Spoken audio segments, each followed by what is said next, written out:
Movie के starting scene में हमें एक लड़का दिखाया जाता है जिसका नाम होता है लाइट। उस वक्त लाइट अपने स्कूल में होता है। तब अचानक ही वेदर चेंज हो जाता है, हवाएं चलने लगती हैं और आसमान से एक बुक जमीन पर आकर गिरती है। वो बुक लाइट को मिल जाती है। लाइट उसे चेक करता है और फिर अपने पास रख लेता है। यहाँ पर हम ये जान पाते हैं कि ये कोई आम बुक नहीं थी, बल्कि ये एक एंशिएंट बुक थी। तभी वहाँ पर बारिश भी होने लगती है। अंदर जाते हुए लाइट देखता है कि स्कूल का एक नॉटी लड़का दूसरे लड़के को परेशान कर रहा है और लाइट उस लड़के को ऐसा करने से मना करता है, जबकि बदले में वो लड़का लाइट को पंच मारता है। लाइट के साथ साथ उसका बैग भी जमीन पर गिर जाता है। एक टीचर को लाइट के बैग से दूसरे स्टूडेंट्स के होमवर्क मिल जाते हैं। यहाँ पर लाइट का ये सीक्रेट रिवील हो जाता है कि वो दूसरे स्टूडेंट्स के होमवर्क करता है। इस बात की वजह से लाइट को प्रिंसिपल के पास भेजा जाता है। पनिशमेंट देने के लिए लाइट को अकेला ही एक रूम में रखा जाता है। जब वो अकेला बैठा होता है तो उसे वो एंशिएंट बुक याद आ जाती है। फिर वो उस बुक को रीड करने लगता है और ये कोई सिंपल बुक नहीं थी, बल्कि रूल से भरी हुई थी। यानी इस बुक को रखने के भी असूल थे। ये बुक सदियों पुरानी थी। इस बुक को पाकर लाइट को काफी अजीब फील होता है। जब वो इस बुक को एग्जामिन कर रहा होता है तब वहाँ पर अजीब चीजें होना शुरू हो जाती हैं। वहाँ पर लाइट एक अजीब चीज को नोटिस करता है जो इंसान नहीं था बिल्कुल भी, बल्कि वो एक क्रिएचर था। उसकी बॉडी की स्किन नोकदार थी और वो काफी डरावना और क्रीपी लुक दे रहा था। लाइट उसे देखकर बहुत ज्यादा डर जाता है, लेकिन बाद में उसे सारी बात समझ में आ जाती है कि ये कोई क्रिएचर नहीं बल्कि एंजल ऑफ डेथ है, यानी मौत का फरिश्ता। और ये एंजल ऑफ डेथ इस बुक का गार्डियन है। एंजल ऑफ डेथ लाइट को इस बुक की रियलिटी बताता है कि ये क्या क्या कर सकती है। इस बुक में कुछ स्पेसिफिक नोट्स हैं जिन्हें डेथ नोट्स कहा गया है। जिस इंसान के पास ये बुक होती है वही इसका ऑनर होता है, यानी उस वक्त इस बुक का ऑनर लाइट था। इस बुक की बड़ी बात यह है कि इसके डेथ नोट्स पर जिसका भी नाम लिखा जाएगा वो मर जाएगा। बुक का मालिक किसी को भी अपनी पसंद के तरीके से मार सकता है। लाइक वो कोई भी तरीका चूज करके बुक में राइट कर दे तो मरने वाला सेम उसी मेथड उसी पैटर्न से ही मरेगा। लेकिन ऐसा करने के लिए ऑनर को कुछ रूल्स को फॉलो करना होगा। लाइट फिलहाल तो इस बात पर बिलीव नहीं करता।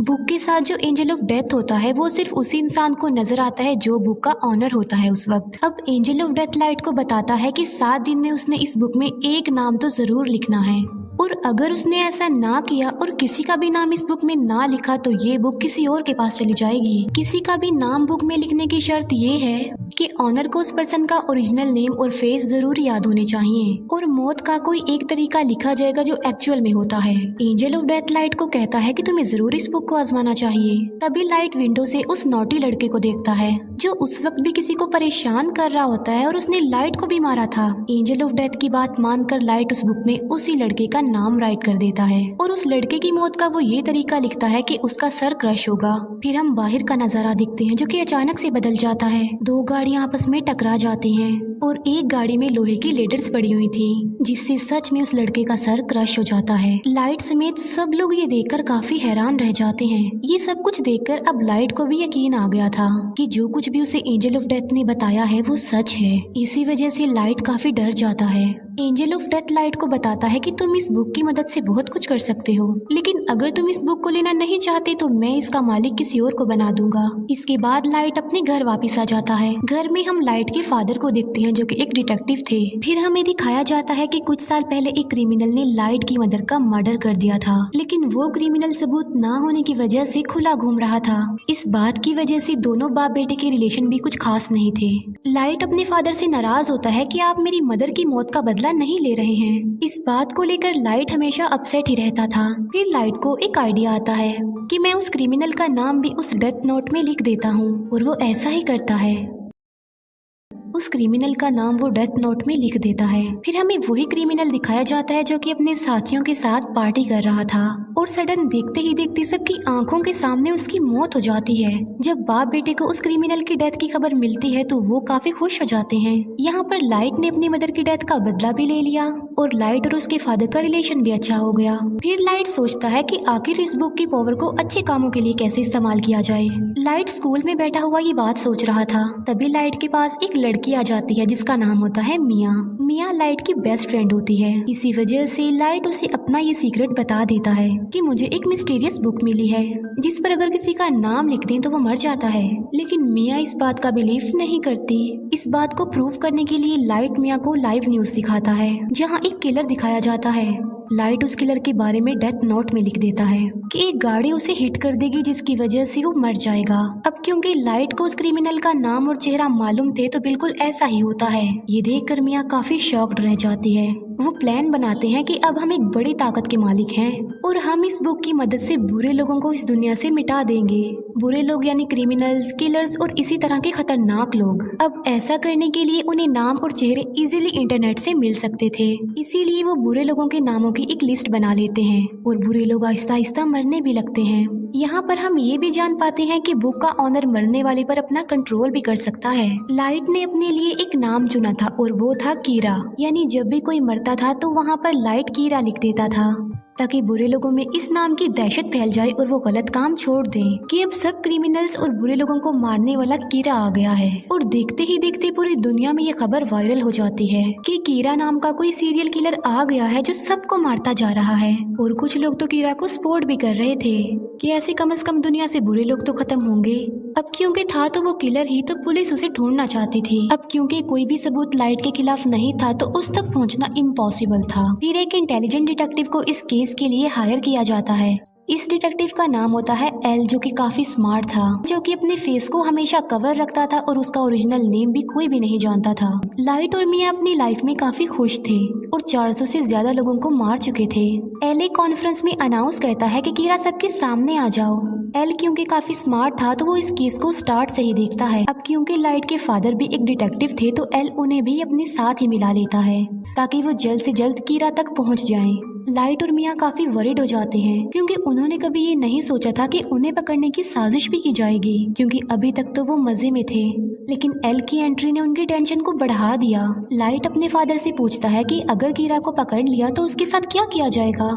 लाइट के फादर कहते हैं कि आधे लोग कहेंगे कि कीरा को फांसी की सजा होनी चाहिए, जबकि आधे लोग कहेंगे कि आखिर इसने ये सब कुछ कैसे किया, इस बात पर रिसर्च की जाए। ये सुनकर लाइट की टेंशन और ज्यादा बढ़ जाती है। फिर ये सारी बात वो मिया को भी बताता है और उसे कहता है कि अब हमें ये सब कुछ स्टॉप कर देना चाहिए, क्योंकि एल के शक के दायरे में बहुत सारे लोग थे जिनमें लाइट भी शामिल था, क्योंकि वो अपने फादर के डाटा को इजीली एक्सेस कर सकता था। इसीलिए एल एक एजेंट को लाइट के पीछे लगा देता है ताकि वो लाइट की एक्टिविटीज पर नजर रख सके। जब लाइट को इस बात का रियलाइज होता है तो वो खुद को नॉर्मल रखता है। बुक में लाइट का इंटरेस्ट कम होता देखकर मिया को बुरा लग जाता है, क्योंकि ये सब करके मिया काफी इंजॉय कर रही थी। लाइट और मिया के लिए उनके रास्ते का पत्थर एल बन गया था, लेकिन वो चाह कर भी एल को नहीं मार सकते थे, क्योंकि ना तो वो लोग उसका ओरिजिनल नेम जानते थे और ना ही उन्होंने कभी उसकी शक्ल देखी थी, जो कि बुक का रूल भी था।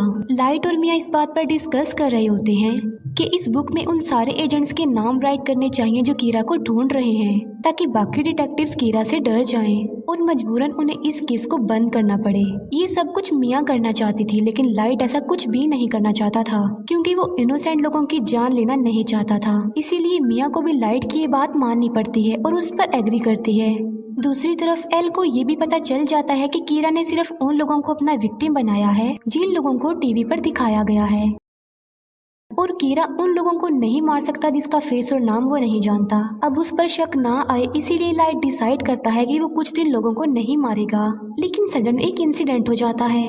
वो सारे एजेंट्स बिल्डिंग से कूदकर सुसाइड कर लेते हैं, जो कि इस केस में शामिल थे और कीरा को ढूंढ रहे थे। लेकिन ये नाम तो लाइट ने नहीं लिखे थे, तो फिर ये नाम किसने लिखे थे? यहाँ से सिचुएशन खराब हो जाती है, क्योंकि अब तक सिर्फ कीरा बुरे लोगों को ही मारता आ रहा था। सब उसे हीरो समझ रहे थे, मगर अब तो उसने पुलिस को भी मार दिया। इसीलिए अब वो हीरो नहीं बल्कि खतरा बन गया जो किसी को भी मार सकता है। इस बात को लेकर लाइट काफी वरिड हो जाता है। वो एंजल ऑफ डेथ से पूछता है कि क्या ये सब कुछ तुमने किया? तब एंजल ऑफ डेथ कहता है कि ये नाम किसी और ने लिखे हैं, क्योंकि ये काम मैं नहीं कर सकता। लाइट के फादर अपनी कॉन्फ्रेंस में कीरा को चैलेंज करते हैं कि इनोसेंट लोगों को मारना बंद कर दो। अगर हिम्मत है तो मुझे मारकर दिखाओ और सबके सामने आ जाओ। ये न्यूज लाइट और मिया भी देख रहे थे। गुस्से में आकर मिया लाइट को कहती है कि तुम अपने फादर का नाम भी लिख दो उस बुक में। मिया को कहता है कि मैं अपने फादर को कैसे मार सकता हूँ, तुम्हारा क्या दिमाग खराब हो गया है? एल और भी समझदारी से इस केस को हैंडल कर रहा था। वो देखता है कि अब लाइट के फादर को कीरा मारेगा या फिर नहीं, मगर ऐसा नहीं होता।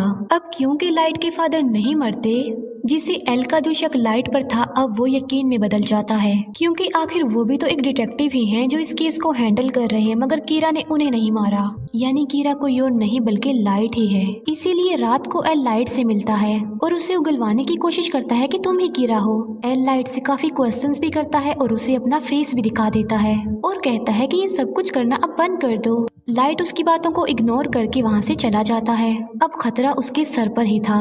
वो चाहते हुए भी एल को नहीं मार सकता था। मिया एल को कहती है कि मैं तुमसे प्यार करती हूँ और इस मुसीबत से निकलने के लिए हमें कुछ करना चाहिए। एल को अपने रास्ते से हटाने के लिए लाइट काफी सोचता है। वो कहता है कि एल का चेहरा तो मैं देख ही चुका हूँ, मगर एल का ओरिजिनल नेम उसका फ्रेंड जरूर जानता होगा। लाइट एल के फ्रेंड का नाम उस बुक में राइट कर देता है और उसे अपने कंट्रोल में कर लेता है। अब यहाँ पर बुक का एक और रूल सामने आता है कि अगर ऑनर ने किसी के नाम वाला पेज जला दिया तो वो पर्सन बच जाएगा और उसे कुछ भी नहीं होगा। लेकिन एंजल ऑफ डेथ लाइट को बताता है कि ये सिर्फ एक ही दफा होगा। अब एल का फ्रेंड लाइट के कंट्रोल में आ चुका था, मगर वो भी एल का ओरिजिनल नेम नहीं जानता था। लाइट उसे कहता है कि किसी भी तरह एल का असली नाम पता लगवाओ। तब एल का फ्रेंड बताता है कि एल एक अकेडमी में जाता था, मे भी उसके डॉक्यूमेंट्स में उसका ओरिजिनल नेम हो, इसीलिए लाइट उसे फौरन अकेडमी में जाने को कहता है। एल का फ्रेंड ऐसे ही करता है और वो अकेडमी में चला जाता है। लाइट का प्लान था कि जब उसे एल का ओरिजिनल नेम पता चल जाएगा तो वो उस पेज को जला देगा जिस पर एल के फ्रेंड का नाम लिखा है, जिससे उसकी जान बच जाएगी और सब कुछ नॉर्मल हो जाएगा।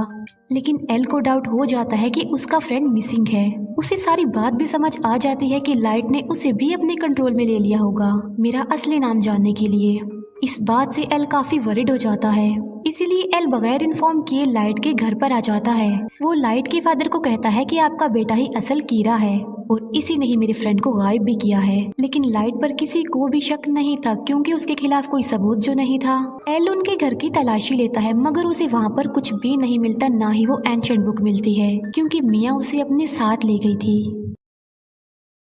फिर लाइट को एल के फ्रेंड की कॉल आती है कि मैं एकेडमी तक पहुंच गया हूं और उसके पास बस थोड़ा ही टाइम रह गया था और एल का फ्रेंड बस नाम बताने ही वाला होता है। जब लाइट पेज को जलाने लगता है तो वो दिखता है कि वहां पर तो वो पेज नहीं है बल्कि गायब हो चुका है। इसीलिए नाम बताने से पहले ही एल के फ्रेंड की मौत हो जाती है। इस बात से लाइट को काफी दुख होता है।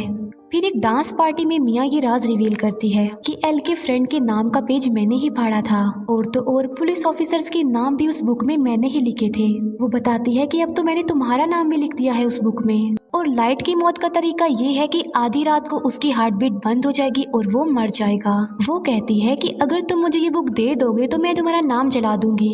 यानी मिया ने बुक हासिल करने के लिए लाइट को अपने प्यार के ट्रैप में फंसाया। जब एल को अपने फ्रेंड की डेथ का पता चलता है तो वो लाइट के पीछे पड़ जाता है। एल फिर लाइट को पकड़ ही लेता है, मगर एल वहाँ खड़े एक शेफ को कहता है कि ये कीरा है, मेरी हेल्प करो इसे पकड़ने में। लेकिन वो शेफ एल को ही बेहोश कर देता है क्योंकि वो कीरा का सपोर्टर जो था। भागते भागते लाइट मिया को भी अपने साथ ले जाता है और वो दोनों एक झूले में आ जाते हैं। दोनों ऊपर ही फंस जाते हैं और इतनी ही देर में वहाँ पर पुलिस भी आ जाती है। लाइट मिया को कहता है कि अगर तुम मुझसे प्यार करती हो तो इस बुक को तुम टच भी नहीं करोगी, हम एक होकर सब कुछ नॉर्मल कर देंगे। लेकिन मिया लालची थी तो वो उसकी बात नहीं मानती। वो उस बुक को लाइट से स्नैच कर लेती है। ये देखकर लाइट मिया को कहता है कि ये तुमने बहुत गलत किया है। ये सुनकर मिया समझ जाती है कि उस बुक में लाइट ने मेरा भी नाम लिख दिया होगा। अब दोनों के नाम ही बुक पर थे तो सडन दोनों नीचे गिर जाते हैं। मिया की तो मौके पर ही मौत हो जाती है, लेकिन लाइट पानी में जाकर गिरता है। फिर हम लाइट को एक हॉस्पिटल में देखते हैं जो कि कोमा में चला गया था। इसी दौरान और क्रिमिनल्स की भी मौत हो जाती है। वो लोग देखते हैं कि एल का शक तो लाइट पर था, लेकिन वो तो कोमा में चला गया है, लेकिन लोग तो स्टिल मर रहे हैं। फिर हम देखते हैं कि जब मिया और लाइट झूले से गिर रहे थे तब एक पेज उस बुक में से निकलकर गिरता है और जल जाता है और उस पेज पर लाइट का नाम लिखा हुआ था। लाइट ने एक समझदारी की थी। जब उसे पता चला कि मिया ने उसका नाम लिख दिया तो उसने बुक में ये लिखा कि अगर मिया उससे ये बुक ले लेगी तो वो मारी जाएगी और वो पेज जिस पर लाइट का नाम लिखा हुआ है वो भी जल जाएगा और लाइट पानी में गिर जाएगा। इसी के साथ ही उसने बहुत सारे बुरे लोगों के नाम भी बुक में लिख दिए थे। एक बुरा डॉक्टर लाइट को पानी से बाहर निकालता है और उसे कोमा में भेज देता है और बाद में वही डॉक्टर सुसाइड कर लेता है। फिर एक और आदमी उस बुक को लेता है और उसमें बहुत सारे बुरे लोगों के नाम लिख देता है। बाद में वो आदमी उस बुक को लाइट के पास ले आता है। लाइट भी अब कोमा से बाहर आ चुका था। इसके बाद एल को सस्पेंड कर दिया जाता है, लेकिन वो एक आखिरी बार मिया के घर की तलाशी लेता है और वहाँ उसे मरने वाले सारे सारे पुलिस ऑफिसर्स के नाम मिल जाते हैं, जिसकी वजह से सारा इल्जाम मिया पर आ जाता है। अब वो बुक लाइट के पास आ जाती है और वो भी बिल्कुल ठीक हो चुका था, लेकिन उसे नसीहत हो गई थी कि अब की बाद वो किसी पर भी ट्रस्ट नहीं करेगा। और इसी के साथ ही ये मूवी यहीं पर एंड हो जाती है। Thank you for watching.